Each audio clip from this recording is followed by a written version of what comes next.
Asipattle and the Stoor worm. The north coast of Scotland is both bleak and beautiful. Its inhabitants are no strangers to storms, nor to cold, hunger, or bruising rain. When you stand on the cliffs of Cape Wrath, there is nothing but sea water between you and the Arctic ice. It is fitting that one of Scotland's most magnificent tales comes from the far north. The story begins in a tiny village, clinging to the cliffs above the wild ocean. The people there were fishers and farmers who tied their children to posts to stop the wind from carrying them over the cliffs. They had as many children as they could, for most would not live beyond their first few years. Those that grew into fishers and farmers would often go to their graves early, ground down by illness or stolen by the sea. Yet the people there prevailed, up until the night the Stoor worm struck. From an abyss far beyond the edge of any map, the Maester Stoor worm came to Caithness. Waves pounded the shore as a titanic serpent arose out of the ocean, gulls shrieking as they fled its great maw. Looking down on the dark coast, the Stoor worm spied the village and smelt the men and women who lived there.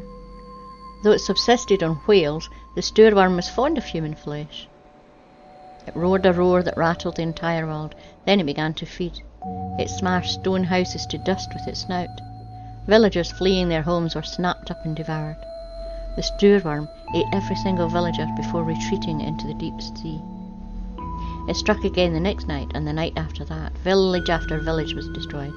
Refugees began to desert the coast, heading inland to seek the protection of their king. The king of Caithness resided in a modest timber castle. He was not a bad man, but not an especially good or intelligent one either. "Be calm," he told his subjects.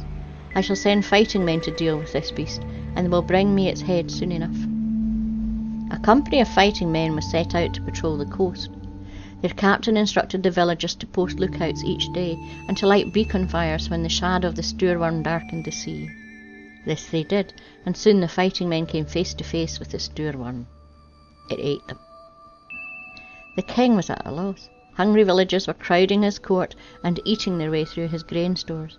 What was he to do? One evening, as the king sat picking at his dinner plate, a serving man summoned up the courage to address him. He told the king that he knew of a sorcerer who lived deep within the mountains and marshes of Asint. The serving man was from Asint himself, and many people from his village had procured the sorcerer's cures, curses, charms, and ointments. Perhaps the sorcerer could help with this matter. The king had no better ideas. He left his castle the next day, the serving man guiding his small retinue through the glens and over the moors to Asint. There, beneath a mountain that resembled a sleeping dragon, they came to the sorcerer's hut. In went the king. The sorcerer had been expecting him and invited him to sit down by the fire. Herbs, woven charms, and the dried corpses of rodents hung from the rafters. "Can you help me?" asked the king, after explaining his predicament. "I know of the Stoor worm," said the sorcerer, "and I've already consulted the bones. They say that the only way to deal with the worm is to feed it 7 maidens every Sunday. The bones gave me the names of the first 7. Offer them to the Stoor worm tomorrow evening, and your subjects will be safe." The king was shocked. He didn't want to feed the young women of his kingdom to a sea monster, but it seemed he had no choice. The sorcerer accompanied the king and his men to the castle, and the next day 7 maidens were rounded up and tied to posts on a beach. The Stoor worm came.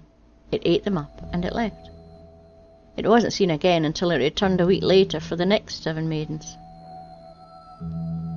Peace returned to the kingdom, though it was a desolate peace.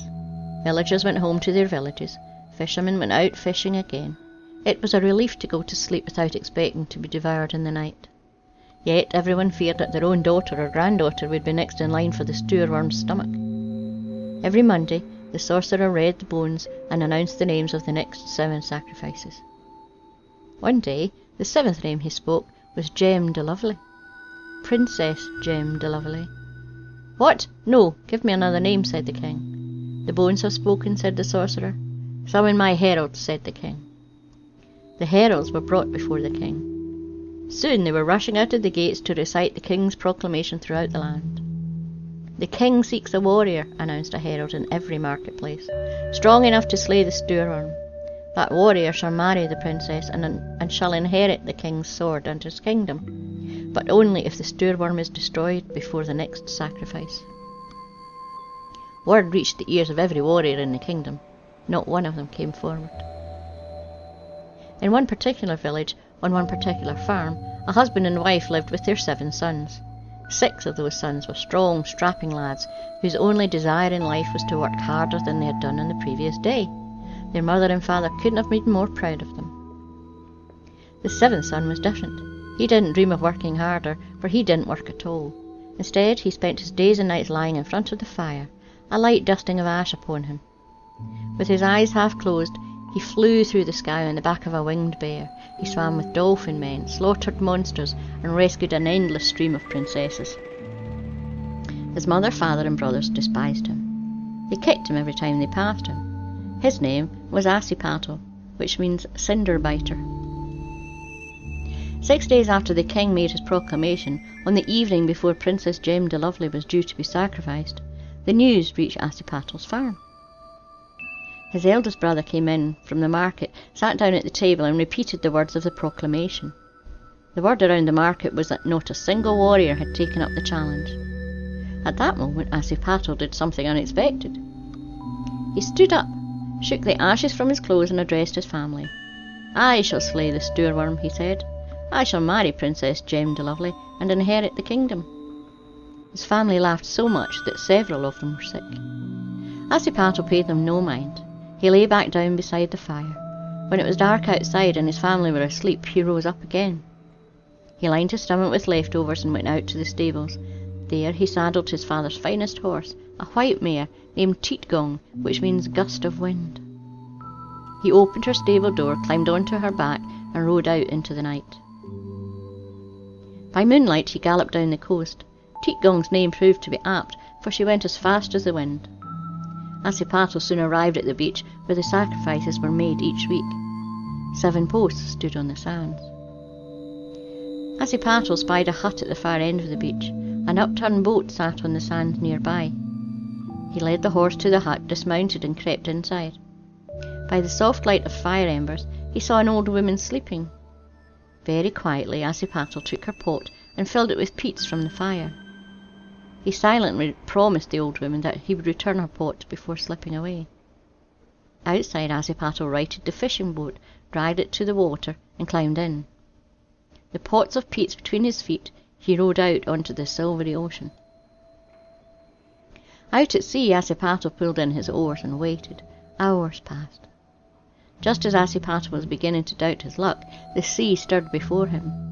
From out of the water rode the head of the Stoor worm, opening its mouth to take a breath.